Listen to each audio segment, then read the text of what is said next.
Maintenant, ce qui va permettre d'aider l'enfant, c'est la réaction du parent face à cette phobie scolaire. Il faut d'abord connaître la cause. Pour pouvoir aider l'enfant qui fait une phobie scolaire, il faut connaître pourquoi est-ce qu'il ne veut pas aller à l'école. Pourquoi est-ce qu'il refuse d'aller à l'école? Il peut avoir des difficultés relationnelles avec ses amis. Ses amis sont méchants envers lui, ils lui disent des paroles déconcertantes. L'enfant a peur de ses amis, il a peur des réactions. Et certains mots choquent l'enfant. Tu es nul, tu es trop bête. On peut avoir aussi le fait que l'enfant soit traumatisé par quelque chose qui se passe à l'école. Il a peut-être peur de son enseignant qui ne fait que le critiquer, que le rabrouer ou le frapper. Un abus sexuel par exemple. L'enfant refuse d'aller à l'école parce que son agresseur se trouve à l'école.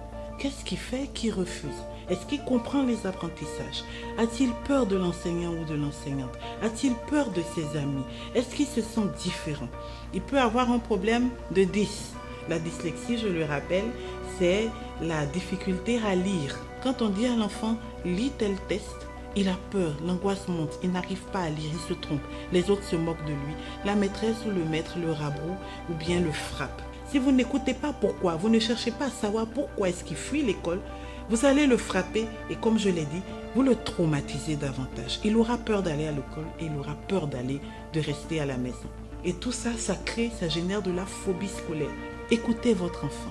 Si vous avez la cause de la difficulté ou du refus scolaire, vous pourrez plus facilement l'accompagner. Je termine cette vidéo par ce que nous avons l'habitude de faire, ce sont les recommandations et les conseils.